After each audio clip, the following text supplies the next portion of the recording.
विचारधारा में बिलीव करते हैं, जिन लोगों को संविधान की कदर है, जिन लोगों को लगता है कि देश संविधान से चलेगा, किसी की तानाशाही से नहीं चलेगा, ऐसे सैकड़ों युवा आज आम आदमी पार्टी के साथ जुड़ रहे हैं। इन लोगों ने अपने सामाजिक जीवन में बहुत योगदान दिया है। इन लोगों ने बहुत सारे सामाजिक कार्यों में योगदान दिया है और बहुत सारे संगठनों का नेतृत्व करते हैं। आज ये सारे साथी आम आदमी पार्टी ज्वाइन कर रहे हैं। हम इन सब का आम आदमी पार्टी में बहुत बहुत स्वागत करते हैं। मेरे साथ आज प्रेस कॉन्फ्रेंस में BK कौशिक जी, जो प्रदेश उपाध्यक्ष हैं, वो मौजूद हैं। मेरे साथ आज अनिल जी मौजूद हैं, जो उपाध्यक्ष हैं प्रदेश के, अनिल रंगा जी। रंजीत उत्पल जी, जो जिला अध्यक्ष हैं, वो मौजूद हैं। और राजरूप मौर्य जी मेरे साथ आज प्रेस कॉन्फ्रेंस में मौजूद हैं। सबकी मौजूदगी में एक एक करके इन सभी साथियों को हम ज्वाइन कराएंगे। सोहेल सढोरा जी के नेतृत्व में ये पूरी टीम आज ज्वाइन कर रही है आम आदमी पार्टी को। पूर्व उपाध्यक्ष अंबेडकर युवा मंच हरियाणा प्रदेश और भाईचारा एकता मंच, ये इन सामाजिक मंचों के माध्यम से जो गरीब तबका है समाज का, उसमें बहुत सारे काम करते रहे हैं और इनकी ज्वाइनिंग आज आम आदमी पार्टी में होने जा रही है। मैं अपने सहयोगी अनिल रंगा जी से निवेदन करूंगा कि वो एक एक करके ये नाम पढ़ते जाएंगे और साथ साथ में हम इन साथियों की ज्वाइनिंग कराते जाएंगे।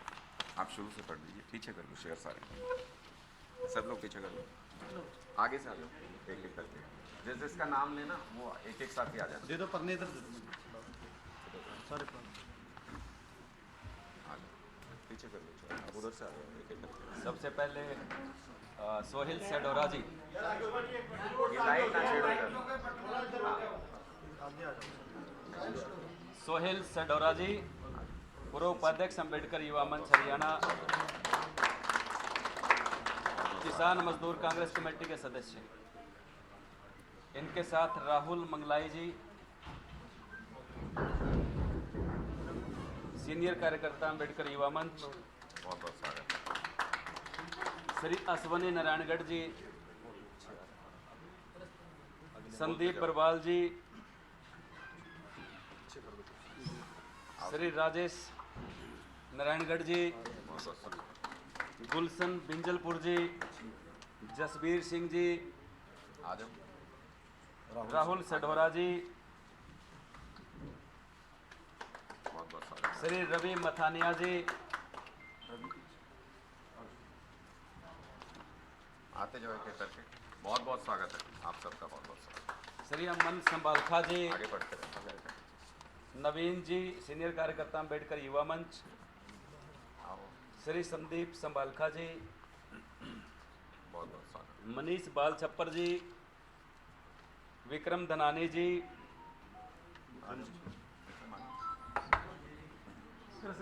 श्री गुरचरण जंटी जी, प्रदेश अध्यक्ष भारतीय जन क्रांति मोर्चा जंटी लाइट ध्यान रखो। जंटी आ गया। आओ जी, आगे बढ़ते जाओ। श्री नसीम प्रबोली जी, जनरल सेक्रेटरी उम्मीद वेलफेयर ट्रस्ट। नसीम जी आ जाओ, आ जाओ। बहुत बहुत स्वागत है आम आदमी पार्टी। रफ़ी प्रबोली जी, उपाध्यक्ष Shah Zafar welfare trust. Senior कार्यकर्ता है जी। बहुत बहुत स्वागत है आपका। समी संग्रानी जी, शम्मी इनाम चांचक जी, बाहर ही मसाला नाजिम नवागांव जी, बाहर खड़े हैं। तसव्वर इस्माइलपुर जी, जो साथी बाहर है ना उनको अंदर बुला लो। अब्दुल सत्तार जी, नाजिम गदोली, नाजिम गदौली जी, नाजिम अकरम इस्माइलपुर जी, आजा मेरे दोस्त, फिरोज इस्माइलपुर जी, बहुत बहुत स्वागत, बहुत बहुत स्वागत। जो साथी बाहर है उनको फिरोज इस्माइल जी, पूर्व पदाधिकारी इंडियन नेशनल लोकदल मोइन अंसारी जी, जो साथी बाहर रह गए ना उनको अंदर भेज दो। जुल्फान कोटला जी, आ जाओ, आ जाओ। अब्दुल रहमान नागल जी,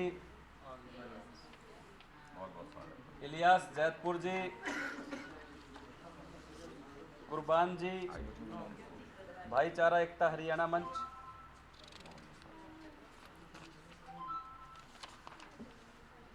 श्री इरफान कल्याणपुर जी,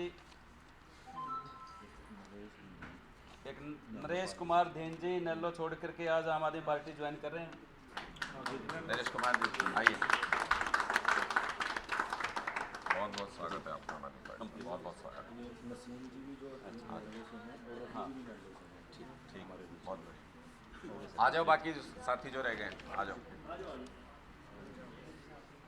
हाँ जी, इधर से बुला लो, इधर से बुलाते रहो, चलते जाओ, इधर से बुलाते रहो, आ जाओ। बहुत बहुत स्वागत। रोहित आ जाओ।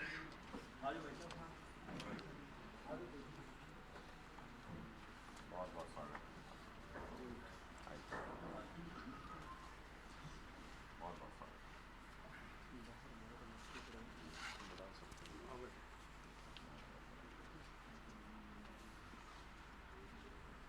जो साथी बाहर खड़े रह गए ना, जिनके नाम बोल रहे हैं, बुला लो एक बार।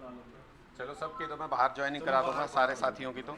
जो साथी आज रह ये सारे साथी हमारी टीम का हिस्सा बन रहे हैं। जी हम ये चाहते थे, इसलिए ये पार्टी यही कर सकती है, इसलिए हमें मैं सोहेल से ही वो निवेदन करूंगा कि वो ये बताएं कि आम आदमी पार्टी के साथ आज सोहेल क्यों जुड़ रहे हैं और बच्चों की शिक्षा के लिए, गरीबों की शिक्षा के लिए ये अपने अपने संगठनों में रहते हुए, कुछ साथी इसमें से बसपा में रहे हैं, कुछ साथी इसमें से इनेलो में रहे हैं, कुछ सामाजिक संगठनों में काम करते रहे हैं और अपने इलाके में ज़बरदस्त पकड़ रखते हैं। ग्रास रूट लेवल पे इन्होंने सामाजिक उत्थान के लिए काम किया है।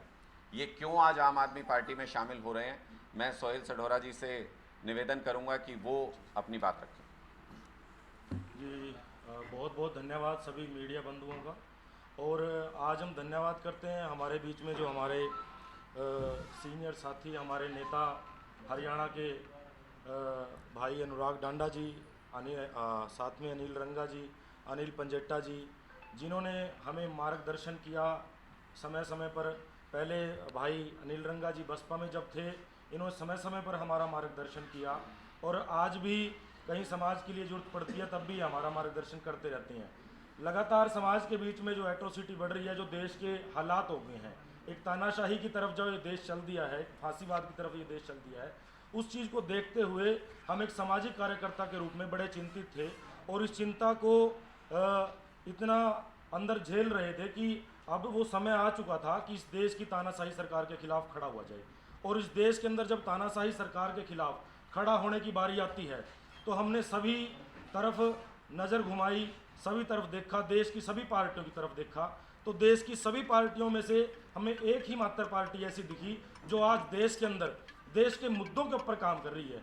देश के अंदर जो जाति और धर्म से ऊपर उठकर देश के अंदर जो ये जो जहर फैलाने का जो काम करते हैं हिंदुत्व के नाम पे, इससे ऊपर उठकर जो मानवता के लिए काम करने वाली पार्टी है, जो देश के अंदर शिक्षा के लिए, रोजगार के लिए, स्वास्थ्य के लिए जो काम कर रही है, आज उस पार्टी के साथ हम लोग जुड़ने का काम कर रहे हैं। और सभी साथियों ने, जो हमारी टीम आज ये 40 साथियों की जो टीम है, जो लगभग 7 से 8 सामाजिक संगठन हैं, अलग अलग राजनीतिक पार्टियों से लोग हैं, इन सभी लोगों ने जब हमारी टीम ने एक डिस्कशन किया तो डिस्कशन के अंदर ये पार्टी बड़ा मंथन करके सामने निकल के आई कि आज देश के अंदर अगर कोई पार्टी ईमानदारी से देश के हित में काम कर रही है तो वो आम आदमी पार्टी है। तो आज हमारा आज जो आस्था सभी साथियों की बनी है, आज यहाँ पर बहुत से हम कम साथी पहुँचे हैं। यहाँ पे बहुत से साथी हमारे जो सर से बात हुई थी कि बहुत से साथियों के भी ज्वाइनिंग रहनी जो बाकी है वो हम हरियाणा के किसी, जैसे हमारा अम्बाला या यमुनानगर, किसी भी जगह वो करवाएंगे बाद में। तो आज हमारे सभी साथियों के मिलकर हमने कुछ मुद्दे लिखे थे, इस देश के अंदर हम क्या विचारधारा रखते हैं, और जब आम आदमी पार्टी सरकार के अंदर, सत्ता के अंदर, हरियाणा के अंदर आएगी और इस देश के अंदर आएगी तो हम उनसे क्या डिमांड करते हैं। हमारा जो उद्देश्य है, देश में स्वतंत्रता, समानता, बंधुत्व, धर्मनिरपेक्षता पर आधारित लोकतांत्रिक प्रणाली को प्रोत्साहित किया जाए, समाज में सामाजिक भाईचारा, सांप्रदायिक सद्भाव, सामाजिक न्याय, लैंगिक संवेदनशीलता की स्थापना की जाए, जाति, धर्म, लिंग, संप्रदाय, क्षेत्र के आधार पर जो गैर बराबरी है, भेदभाव है, अविश्वास है, उसको समाप्त किया जाए। अनुसूचित जातियों, जनजातियों, पिछड़ों, अल्पसंख्यक वर्गों सहित देश के प्रत्येक नागरिक के लिए आर्थिक, राजनीतिक व सामाजिक न्याय सुनिश्चित किया जाए। प्रगतिशील समाज सुधारकों, महापुरुषों, संतों के जीवन आदर्शों और कार्यों के माध्यम से सांझी संस्कृति, विरासत का मानवतावाद और वैज्ञानिक चेतना के साथ प्रचार प्रसार किया जाए। शिक्षा के अंदर हमारी क्या सोच है? एक मिनट सर। हाँ, शिक्षा के अंदर हमारी क्या सोच है? शिक्षा के अंदर इस देश के अंदर अगर कोई पार्टी कार्य कर रही है तो आम आदमी पार्टी है, लेकिन हम उसके अंदर अपनी हम साथियों ने कुछ डिमांड्स लिखी हैं। हर स्तर पर प्राथमिक स्कूल से लेकर उच्च शिक्षा तक जो सभी बच्चों के लिए, सभी वर्ग के लिए शिक्षा फ्री होनी चाहिए। राज्य के अंदर शैक्षिक सामग्री, पढ़ाई के स्तर का समान जो है वो नीति होनी चाहिए ताकि सभी वर्गों को आगे बढ़ने का मौका मिले। भाजपा द्वारा जो नई शिक्षा नीति 2020 बनाई गई है उसको तुरंत रद्द किया जाए और वैज्ञानिक और संवैधानिक मूल्यों पर आधारित देश के अंदर नई शिक्षा नीति को तैयार किया जाए जिसमें देश में अच्छे नागरिक और लोकतंत्र का विकास हो सके। हर तहसील और ब्लॉक के अंदर लगभग 300 सीटर और हर गांव और कस्बे के अंदर लगभग 50 से 100 सीटर एक डिजिटल लाइब्रेरी की स्थापना की जाए। सरकारी स्कूलों पर विशेष ध्यान देकर उनको प्राइवेट स्कूलों से बेहतर बनाने की कोशिश की जाए, जो लगातार आम आदमी पार्टी दिल्ली के अंदर और पंजाब के अंदर कर रही है। अगर हरियाणा के अंदर अगर आम आदमी की सरकार जैसे आएगी तो आज देश के अंदर आम आदमी पार्टी जो है वो लड़ रही है। आने वाले समय में जब हरियाणा के अंदर आएगी तो हरियाणा के अंदर हम चाहते हैं कि उसी प्रकार से ईमानदारी से यहाँ पे काम किया जाए। और छात्र छात्राओं के लिए स्कूल और कॉलेज के लिए बसों की सुविधा छात्रों को पुनः बहाल किया जाए और किसानों के लिए मोटे मोटे मुद्दे। तो ये जो मुद्दे सोहेल जी ने, मैं बोलता हूँ इसमें किसानों का, मजदूरों का, मैं 2-3 बोलूँगा मुद्दे है रह गए। उसमें। ये जो सोहेल जी को मैंने ये मुद्दे आज इसलिए इस प्रेस कॉन्फ्रेंस में पढ़ने के लिए कहा कि ये अपने लंबे समय से जो संघर्ष सामाजिक जीवन में कर रहे हैं और उससे इनके जो मुद्दे निकल के आए वो मुद्दे आम आदमी पार्टी की मूल विचारधारा से बिल्कुल मैच करते हैं। और ये सिर्फ सोहेल सढोरा जी या इनकी टीम के मुद्दे नहीं हैं, बल्कि ग्रास रूट लेवल पे गांव में, देहात में, शहर में गरीब आदमी जिन मुद्दों के बारे में सोच रहा है वो सारे मुद्दे आम आदमी पार्टी की विचारधारा में समाहित हैं। इसलिए आज ये सारे साथी हमारे साथ जुड़ रहे हैं और ऐसे सैकड़ों, हज़ारों साथी, इनकी टीम जब आगे कार्यक्रम करेंगे अम्बाला में, सढोरा में, तो वहाँ पर इनके और साथी भी आम आदमी पार्टी को ज्वाइन करेंगे। यहाँ इतनी जगह नहीं है कि सारे साथी आ सकें, बाहर तक पूरा कंपाउंड भरा हुआ है। तो इन युवाओं को हम इतना विश्वास ज़रूर दिलाते हैं कि जिस आस्था और विश्वास के साथ ये आम आदमी पार्टी को ज्वाइन कर रहे हैं, इनके उस विश्वास पर आम आदमी पार्टी खरी उतरेगी और इनके साथ मिलके हरियाणा भी बदलेंगे, देश भी बदलेंगे। बहुत बहुत शुक्रिया, बहुत बहुत बाहर ही कर लेंगे। हाँ, बाहर विजुअल कर लेंगे। विजुअल्स एक बार करना हो तो बाहर करवा दीजिए। ठीक है, आपके कोई सवाल हैं तो आप ले लीजिए। अनिल पर्दे सारे बाहर ले बोले बस कोई कटना हाँ कोई दिक्कत नहीं है। फोटो स्टैंडिंग में ही हो गई थी कि करनी है? हो गई। हाँ वो इकट्ठे कर लो सबको। बैठो बैठो रंगा।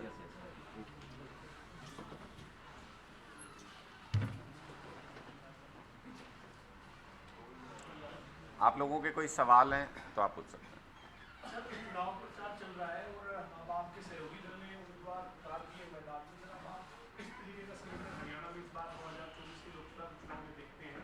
हालांकि अभी भी एक सीट पर प्रत्याशी की घोषणा बाकी है आपके जो सहयोगी दल है उसमें, लेकिन क्या समीकरण देखते हैं? देखिए, हमने पहले ही बहुत स्पष्ट तौर पे कहा था कि भारतीय जनता पार्टी के खिलाफ ज़बरदस्त गुस्सा और नाराज़गी पूरे हरियाणा के अंदर है। हमारे सहयोगी दल ने कैंडिडेट्स अनाउंस भी नहीं किए थे, उससे पहले ये नज़र आ रहा था कि इस बार मुकाबले में भारतीय जनता पार्टी बुरी तरह हार रही है। और इंडिया गठबंधन के कैंडिडेट्स अनाउंस होने के बाद अब तो स्थिति पूरी तरह स्पष्ट है कि भारतीय जनता पार्टी हरियाणा के अंदर बुरी तरह से हार रही है। और हरियाणा के इतिहास में इस तरह की हार, इस तरह का रिजेक्शन शायद ही पहले किसी दल को मिला हो। जैसा हश्र भारतीय जनता पार्टी का इस बार होने जा रहा है, ना उनके कार्यक्रम लोग करवा रहे हैं, ना उनका स्वागत गांव के अंदर हो रहा है। और 10 के 10 लोकसभा सीटों पर भारतीय जनता पार्टी को इस बार जमानत बचानी मुश्किल होगी, इस कदर उनका विरोध हर जाति, हर समाज, हर वर्ग के अंदर उनका विरोध है। ये आज की वस्तुस्थिति हरियाणा के अंदर। सर, ये कुरुक्षेत्र लोकसभा से आप मिलकर लड़ रहे हैं, लेकिन कुरुक्षेत्र में आने वाले दिनों में कोई बड़ा कार्यक्रम जिसमें कांग्रेस के तमाम नेता और आम आदमी पार्टी के बड़े नेता मंच पर हो, इस तरह की कोई रैली की या कोई कार्यक्रम बना है? देखिए, 2 तारीख को नॉमिनेशन कर रहे हैं, तो उसमें सारे सीनियर लीडर्स मौजूद होंगे। उसमें डॉक्टर सुशील गुप्ता जी का नॉमिनेशन कराने के लिए सब सीनियर लीडर्स पहुंचेंगे, हमारी पार्टी के भी और कांग्रेस पार्टी के भी। कांग्रेस की तरफ से लॉस होगा, इसकी कोई कंफर्मेशन? बहुत जल्द इसकी कंफर्मेशन भी आपको देंगे, लेकिन टॉप मोस्ट लीडर्स दोनों पार्टियों से मौजूद रहेंगे, ऐसा अभी तक एक योजना बनाई जा रही है।